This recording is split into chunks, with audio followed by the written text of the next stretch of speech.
So this episode is titled How to Develop and Maintain a Winning Mindset. Having a winning mindset has always been important, but I'm sure you agree, even more so right now in this challenging situation that we are in. So we're going to power through the session. It's going to be no more than 45 minutes, so please stay tuned from the start through to the finish. There's some really good stuff in here that we're going to share with you today. And also we want you to interact. So if you've got any questions, you'll see there is the live Q&A. Please type your question in, click send, and I will do my best to get them answered either during or at the end of the session where we've got a little bit of time for some Q&A. Also, we're going to be running a couple of polls and asking for a little bit of interaction. So please do get involved, as we'd like to make this session as valuable as we can for each one that's joining us. So, Nicole, the ISM Sales Trainer of the Year, is with us today. And she's going to be taking us through a presentation, which hopefully you'll be able to see on the screen now. So Nicole, over to you. Thank you. So hopefully that's come up okay. Okay, yeah, got it, good. So over the next 30 minutes or so, we're going to be sharing with you some hard, honest facts about what it takes to develop and maintain a winning mindset. Now, this webinar is definitely not for the faint-hearted because we're going to be looking at the cost of being average, what stops us from achieving permanent sales success, and what it really takes to get to the top of the leaderboard and stay there. So I'm going to kick off with a key fact about mindset that sets the tone perfectly for this session. If I can move my slide, there you go. If you have a winning mindset, you can never really fail. So what this is basically saying is people with a winning mindset are not afraid to try new things, make mistakes, get things wrong, and then most importantly, learn from them. They understand that mistakes are inevitable throughout life, and without them, you're not going to achieve your goals. So they don't let fear of failure hold them back because they know failure can only ever happen if they allow those mistakes to win. So if you work in sales or recruitment and you're on this webinar right now, then my guess is you probably already know that mindset is what keeps you in the game, yet is also the thing that constantly gets tested daily, weekly, monthly. So we're going to take a look firstly at the financial value of a winning mindset, as let's be honest, no one works in sales or recruitment without some form of financial motivation. And to do so, we're going to start by demonstrating the cost of being average. So I'm going to show you a very quick calculation that allows you to identify the true cost of being average to you. If you've got a pen and paper or a calculator to hand, then I definitely recommend giving this a go. And also feel free to share your final figure that you come up with in the chat too, so Neil can have a look. So to start, all you need to do is think back to a month when you were earning commission that was a fairly average month for you. So either in your current sales role or a previous sales role or recruitment role, what did you take home in earnings that month? So your average month, what did you take home? You just need to write that number down. So I'm going to use an example of £2,000 on an average month. Next, thinking about the exact same role that you're in, remember the best month you've ever had. So what did you take home in your best ever month, and write that number down. So I'm going to use an example of £5,000. Okay, all you need to do now is subtract your first number from your second number. So your average month from your best month. So for my scenario, I'm taking £2,000 away from £5,000, which is leaving me with 3,000. And the last thing you need to do, it's like a maths test this, is just multiply that last number you have by 12. So for me, I need to multiply 3,000 by 12, and that leaves me with £36,000. Has anyone shared in the chat what they've got now? Well, let's put it out there. So what we'd like you to do is just play along with us a little bit. So if you've worked out your figure of your average month and your best month, then you should then multiply it by 12. Give us the total figure in the live chat area if you can, and then we'll just have a look at some of the figures. So they're starting to come in. Wow, Charlotte has put there £72,000. We've got Dave. That's Baggy Bird Dave, West Brom's mascot. How are you doing, Dave? He's got 12K. 24K, Paul, 36K from Kyle, Patrick, 64K, Lisa, 51K. I think that's Mrs. Obatelli as well. Welcome to the call. Poppy 8, 37K.2, 84K for Shoot. Wow, that's huge. Lorraine, 25K. the list goes on. So hell of a lot of money in there. And Nicole, what does it mean? Big numbers there, which shows that there's a big difference between average and best. Okay, what does that number represent then? That number represents the cost of being average to you in a year. So if you're performing at average every month for a year, that's how much money you're potentially losing in a year. Now, I'm sure, like many of us can right now sit here justifying reasons why we don't have our best month every single month. So there's things like seasonal trends, poor leads, poor data, competitors, they're working at cheaper fees, never got enough time, managers not very supportive, the list goes on. But the question is, are they genuine reasons or subconscious excuses? Because there are so many influencing factors that we can believe are out of our control. And there are also so many reasons we can come up with as to why one month can differ so much from another and why our best month doesn't happen every single month. But if they were all genuine reasons, then surely everyone would be in the same boat, right? Yet there are always salespeople and recruiters out there that continue to produce their best month pretty much every single month, regardless of all those reasons. Now, I'm sure in our heads we're going, yeah, but they've been doing it longer, they've got a better market sector, they've got a better client base, but they only got that by working hard. So it's time to get real and flip the switch on the victim mindset. So I'm going to just share with you a quote that I think is really powerful. There are two ways in which you can see the world. Some people see the things they want, like the best salespeople and recruiters, and some people see the things that prevent them from getting the things they want. So if we're truly honest with ourselves, it's easy to recognize that we can come up with lots of excuses and they're costly. What we need to do is, though, look at why we're putting up our own obstacles to stop ourselves from being great every single month. So the question is why and how can we remove them? And that's what we're going to take a look at today. So this is the belief, behavior, result cycle. One of the biggest barriers that can get in the way of success is belief. So what we believe about something directly influences our behavior, and our behavior then directly influences our results. So I'm going to give you an example. Let's say my belief is I'm rubbish at negotiating. My behavior is now completely influenced by that belief. So it's highly likely that I'll go into every sales conversation or meeting with that dread, that fear of what's going to happen when we reach the how much part of the sales process. I end up delivering the terms or price with probably zero confidence, or even worse, I avoid having the conversation altogether and I just send them the price and terms on an email after the meeting because I couldn't face talking about it. The end result is I now have very little or probably no control over the sales process. I've lost the opportunity to negotiate. I find myself then desperate just to get the deal, and I'm more likely going to end up just discounting as a result. And what the cycle has now done is reinforce and confirm my belief that I'm rubbish at negotiation. So I'm in a little bit of a sticky situation, and until I change that belief, it's unlikely that I'm going to be able to change my behaviour long term. The theme here is that we have a fixed mindset on certain things, which cause us to avoid experiences where we might feel there's going to be failure. So as a result, we don't get any better at these things because our natural tendency is to work around them or avoid them rather than work through them. But the good news is beliefs can be changed. You can change the way you look at situations. You just need to shift your mindset and focus on to what you want. And when you do that, you'll start finding ways to make it happen rather than excuses that will stop it from happening. So you'll start removing those barriers that are getting in the way of you achieving continuous sales success, which is what we're looking to get from this. So I'm going to share the three biggest deadly sins to sales success. These are the three biggest barriers that get into our heads and stop us from getting to the top of that leaderboard. So let's go through them quickly now. The first one is procrastination, or also known as the act of ruining your life for no apparent reason. We often have a habit of putting off the most difficult or less appealing tasks with the promise that we'll get around to it later. So more often than not, that difficult task is the one that will actually most influence whether or not we hit target that week, that month, that year. Procrastination just reflects on our struggle with self-control.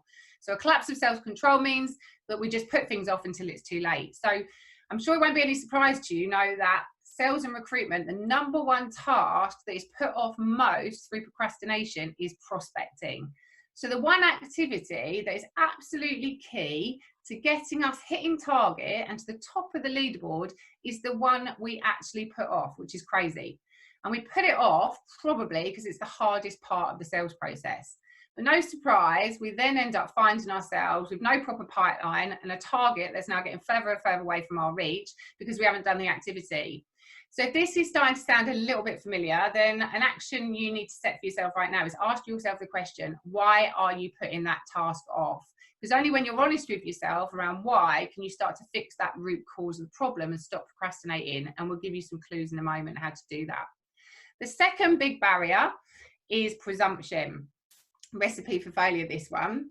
Assuming information you don't really know to be correct kills your pipeline. It's a sin in sales and recruitment, but I'm pretty sure it's one most of us are guilty of from time to time. So we just assume things rather than qualifying them. So sometimes it might be a case that we've done a call, we've forgotten to ask and qualify the actual sign-off, the real decision maker. So we just rather work on the assumption that the person we've spoken to has got the authority and we just run with it because we just presume we'll be okay. Or we presume that we won't call that prospect back because we've tried them 6 times already and they've never taken our call, so why would this time be any different? But ultimately, all presumption is another barrier to activity, and without activity we just can't succeed in sales, so we need to remove that barrier. And the third deadly sin is perfectionism. So perfectionism is probably one of my guilty ones as well. I would say that's probably my arch enemy. Perfection is like a brake pedal. It really slows you down. So what perfection does is it creates unrealistic expectations of yourself, excessive levels of stress. It drives up all your creativity, wastes your time, and it creates a huge fear of failure. And it also leads to procrastination too. So what is the benefit of perfectionism in sales and recruitment? Absolutely none. Of course, it's important to research prospects in advance of making any contact with them to ensure you maximize the opportunity by being relevant to them and their business. But perfect research or finding the perfect time to call or contact them is just another way of delaying doing what you need to be doing. In this industry, if you want to be successful, you have to take action, not make sure everything is perfect. So I'm going to give you my top tip here that I have used to get me through this horrendous perfection cycle for years. If you find it creeping up on you, ask yourself a question. So stop and ask yourself, is what I'm doing right now making me money? Is what I'm doing right now really helping me hit my target or achieve my goal? And if the answer is no, then just stop doing it and start doing the activity that will make you money, get you to target and get you achieving your goals. Okay, so let's put that out to the audience. I'm going to launch a poll. Which of the 3 deadly sins are you most guilty of out of the 3 on the screen? So I'm going to launch this now. Which one are you guilty of, Neil? Which one? The first one, which I'm not going to try and pronounce. Procrastination. Why is that? Yes, that one.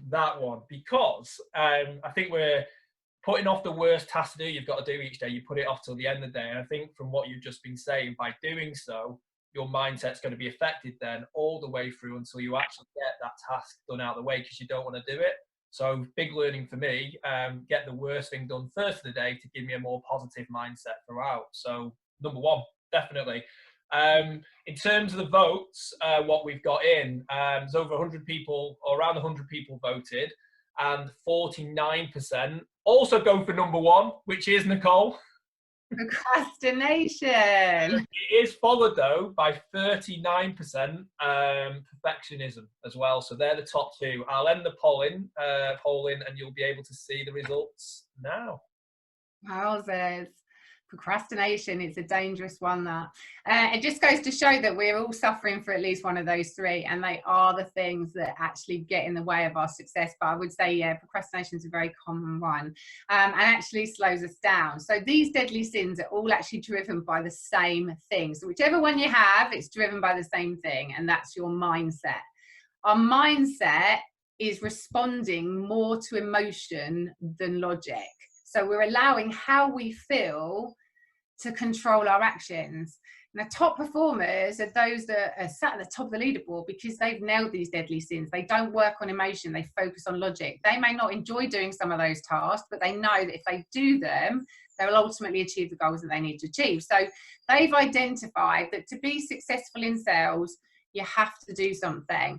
You have to eat the frog. So some of you may well have heard about eating the frog. It's a great saying and it's hugely relevant in sales and recruitment. Everyone has a choice, including you. And if you really want to be at the top of that leaderboard, it's time to start eating frogs every morning. So this came from an American writer back in like the 1800s, where he said the first thing you do every morning is eat a frog. You can go through the rest of the day with the satisfaction of knowing that it's probably the worst thing you're going to have to do all day long. Now, your frog is your biggest, most important task, or the one that you're most likely to put off because it's the one you least like to do. Now, top performers ensure that they eat those frogs first thing in the morning. The first thing they do that day is get the toughest things done. Because if you get the tough things out of the way early, you're then motivated because you've got momentum and you feel like you've achieved things already. So naturally, your motivation goes up, your momentum goes up, and you're far more effective as a result. So you already know that you have to do the activity to achieve the results you want. You just need to get on and do it. So my advice to you is start eating some frogs in the morning and you might find yourselves more productive as a result. But I just want to share with you 3 keys to a winning mindset. And then we're going to give you a couple of little other things that you can utilize. So if you really want a winning mindset and start having the best month every month rather than just occasionally, then adopt these 3 things. Number 1 is acceptance. The best salespeople and recruiters are totally accepting of the fact that sales is really, really hard work. They accept that there'll be long periods of less enjoyable activity that predominantly are going to result in a lot of rejection. They also accept that there is no other option than to go through those long periods of tough and grueling calls and activity if they really want to achieve their goals. So they accept it and they get on with it. The second one is discipline. The best salespeople recognize that sales is all about deferred gratification. So what they realize is that results are never going to be immediate. The return for your hard work is never immediate. A lack of discipline will tug away at your success and eventually it will take it away from you altogether. So discipline ensures that your sales pipeline never becomes empty. It ensures that you do the tough parts of the sales process religiously, like prospecting every single day, and maintain consistency in all your activity so that you always achieve sales success. And the last one is persistence. The best salespeople know that persistence always wins when you don't fear failure. So they know that there is no easy button in sales or recruitment. They accept that sales is hard, it's emotionally draining, and it's the price that you're going to have to pay if you want to earn that high income and be top of the leaderboard and achieve your goals. So these 3 core fundamental values are all driven by having goals. Goals are a game changer. Your goals influence your mindset and your attitude. So without them, your motivation can easily fluctuate and as a result, really damage your performance. So I'm going to show you what I mean by using the ASK model to run a simple calculation, because our performance is influenced by our attitude, which reflects our motivation to do the job, our skill, which reflects our ability to sell our products or services, and our knowledge, which reflects how much we know about our product, our service, our industry, etc. The scoring is really simple. You just rate yourself out of 5, with 0 being low and 5 being high for each of these 3 things. Okay, so let's run another poll on this. So we're going to ask you now, obviously it's been quite a challenging time at the moment. We'd like you to rate your attitude out of 5, and obviously 5 being top marks. I'm going to launch the poll now. Okay. Where would you rate yourself at the moment, Neil? I feel like I'm putting you on the spot a lot today. Where would I rate myself? I'd probably say 4 at the moment. I've always tried to keep a positive mindset, but I think obviously right now it's been challenged a little bit due to the circumstances and wanting to get back to normal. And are we going to be able to sell again at the same kind of rate we used to before? So I don't think it's a 5, but I'd like to think I'm still quite positive in the way I'm thinking. Yeah. In terms of what's coming through at the moment, a lot of people probably would agree with that, are feeling quite the same. We've got a lot of people, 53% of the vote now rating themselves a 4 out of 5. We're at 53%, followed by 31% that are rating themselves a 3. So I think what we're saying right now, we're between a 3 to a 4. I'll show you the results now. Wow, nice. Okay, so a lot of people have got a good positive attitude right now. That's great. So let's show you the benefits of doing that. I don't know if I can remove that from the screen. Can you remove that now? It's gone. Oh, it's just on mine then. There you go. Okay, so I'm going to give you an example then of how this scoring works. If I was the person that sat at the top of that leaderboard and I'm on every lunch club going, then there is a chance that I'm probably scoring myself 5 for attitude, 5 for skill, and 5 for knowledge. Now, that is a high performer. And I would say that if we multiply these numbers, it will show that in the figures. So what you need to do is you multiply the number you have for attitude by the number you have for skill. So 5 times 5, 25. Then multiply that number by knowledge. So if I multiply 25 by 5, I'm reaching 125%. That number is reflecting my performance. I'm always exceeding my targets, which is why I'm always at the top of that leaderboard. If, however, my attitude starts to drop at any point, then this calculation changes. So, for example, my attitude and motivation has suddenly nosedived and I'm averaging around a 2 out of 5.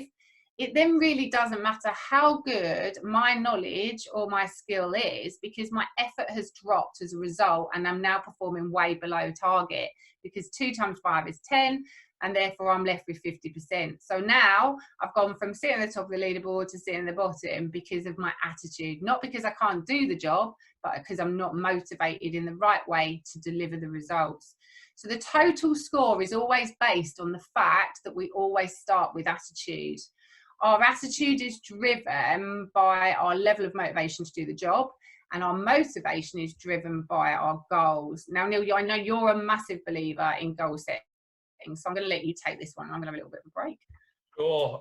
Yes, I am. I think goals are the difference of striving to be the best you possibly can and reaching your full potential and not. So I believe you've always got to set goals. I suppose there's 2 tips I could give to people around this. The first tip is goals for me should be personal goals, not necessarily professional. So what I mean by that is, by setting a personal goal, we all want to earn the professional results, such as the commission and the progression, but the personal goal is the output of what we're going to do with the commission and the progression when we get it. So always set your goals personal to you, because you're more likely to ensure that you stick with them, and you're more likely to succeed at them rather than professional. And tip number 2, I'm sure we've all heard of SMART objectives, so I'm not going to go through that in all, but I do want to focus on the T, which is around the time frame. For me, I love the saying, a goal without a time frame is nothing but a dream. If you set a deadline or a time frame on your goals, then you're more likely to achieve it, because you'll work harder to get there and quicker and focus on it. But also, if you don't quite achieve it, and let's be realistic, we're never going to achieve every one of our goals, you'll be so much further ahead by trying to get to that goal in that deadline than you wouldn't have done if you've not even tried before. Currently, just to give you an example, a personal goal, we're on lockdown. I've set myself a goal to run a marathon, crazy as it is, by the time we go back to the office. And last weekend, I run my furthest distance, which was 30 kilometers, which I would never, ever have done if I wouldn't have set that goal in the first place. So always set a goal, make them personal, and for me, make sure the time frame is the most important part on them. Making my goal of 5K sound appalling now. Thanks. You've been running 10K. That's fantastic. Just about. Okay, some really good insight. And as Neil says, goals are so critical to success. They keep you grounded, but they keep you focused too. Just going to move on to one more thing here. What are you doing it for? Neil, do you want to take this one? Because it links quite well into goals. Yeah. So we've discussed, obviously, how to get a winning mindset. But if you want to be able to maintain a winning mindset, then for me, this question, what are you doing it for, is the way you'll be able to maintain it.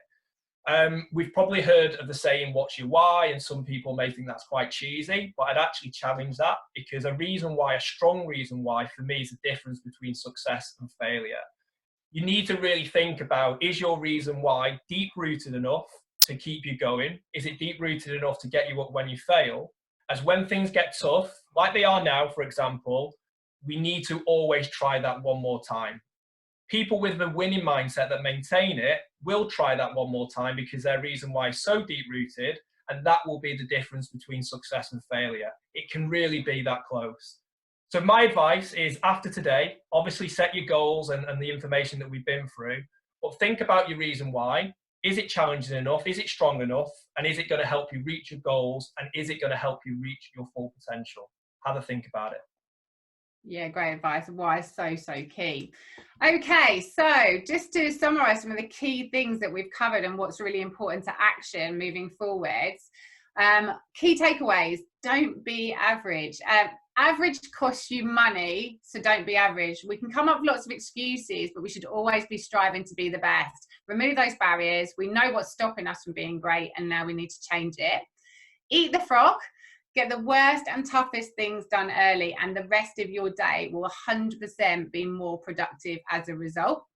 And make sure you set personal goals, because without them, you'll never achieve your full potential. So when we talked about the fact that discipline, acceptance, persistence, all of those things are driven because you have goals, and without them, you'll never be as driven, and that attitude can easily waver. And most importantly, know your why, as Neil says. Without a strong reason why, it's so easy to quit when things get really tough. And we're in an industry where things predominantly get tough every single day. So it's so important you know why you're doing it, because that will always override the challenges that you're facing. Excellent. Thanks, Nicole. So a couple of questions that have been coming in. So I'm going to fire the first one at you, Nicole. What tips can you give to remain focused? What would you say? It probably comes back to those goals and the why. Knowing why you're doing something allows you to stay focused. Everyone's going to have a day where you think to yourself, oh, I really don't feel like doing this today. The last thing I want to do is pick up the phone, make a load of calls and get told no.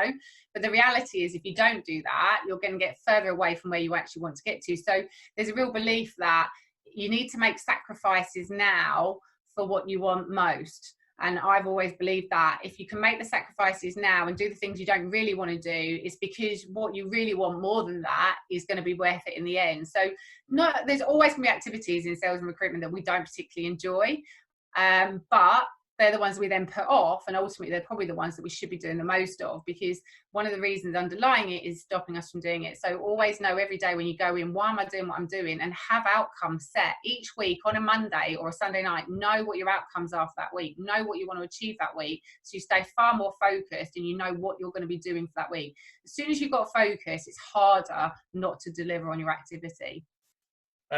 Great. A question from Paula as well is, what does the new winning mindset look like away from things like target hitting, commissions and things, because this is a new normal now? So what's a winning mindset look like now, would you say? Zoom quizzes, creating a holiday in your home. I think the winning mindset will never shift. At the end of the day, it's what you want and what you want to achieve. So actually, the market is going to be different and it's going to be challenging, but sales is still sales. It's still going to have the same challenges. It's still going to have the same barriers, but most of those barriers we always have to remember we create ourselves. There is always going to be a need for sales, and actually coming out the end of this, sales is going to be so important to every single business. And we need the economy to survive. So ultimately, your salespeople are absolutely core to the growth of your business moving forward. So I would say the value of what we do is more critical than ever, which should give us a winning mindset, because we're going after something that we know that if we work really hard, and yeah, we might have to work harder than we've had done before, but ultimately we will achieve the results that we want to achieve. Dylan has got a question, and that is, what are your best practices for overcoming obstacles which may lead you to doubt your mindset? Yeah, I think recognizing that failure is not failure unless you let it be failure. It's about making mistakes. I'm a big believer that you need to make mistakes to get better. If you're not making mistakes, you're not learning anything new. And if you're not learning anything new, you're not getting any better at what you do. So you got to just remember, we're all going to mess up. We're all going to make mistakes. But what's the worst that's going to happen? The worst that happens is someone says no to you. It's not the end of the world. Ultimately, you've always got to think, if I don't do this, the answer's no anyway. So I might as well do it. And if it's no, it's no. But the phone doesn't ring if you don't pick it up, so you just got to get on with it. I think keep your focus, and always think to yourself, remember why you're doing it. And my advice and my question I always ask myself to keep myself focused. Every time I find myself drifting, I just say to myself, is what I'm doing right now making me money? Is what I'm doing right now getting me to target? And if it isn't, it's a good reminder to give myself a kick up the backside and do what I need to be doing, not what I want to be doing. I'll take this question if that's all right. It's around why does the fear of failure stop you from achieving your goals? What can you do? Well, firstly, for me, I suppose it's in follow-up to what you've just said, Nicole. You shouldn't fear failure. Failure is actually a good thing. So obviously hear me out on this. People that I found that have been at the top of the leaderboards or have gone to be really successful have been the people that haven't been afraid to fail. Because when you're not afraid to fail, it means you try new things. When you try new things, there's one thing you gain every time you fail at it, and that's experience. And that experience then gives you a better skill set. That means the next time you do it, you absolutely smash it. So the fear of failure does stop us. However, the people who are able to just give it a go, and just try it, and have the mentality of what's the worst that can possibly happen, will gain more experience and be successful more longer term. I truly believe in that. Another question we've got, what timeframes would you say are most effective to work towards with your goals? Everyone says you should have short, mid and long-term goals. It comes down to how you manage your motivation, I think. I do think long-term goals are important, but because of the nature of the industry that we're in and what we do, having shorter goals and celebrating small successes is really, really important, because you can go through a lot of rejection and no's in a day. Having small wins really helps you stay focused and achieve your bigger picture. So have goals that are even daily or weekly, and yes, of course, have your larger goals that probably require that focus and drive to keep going every day. But yeah, long-term goals, anything from 3 to 5 years, but definitely have your shorter-term goals to keep you focused each day. A couple of comments that have come in I thought I would share. Stuart has said create a vision board. Really keeps focused, and it means it's visual.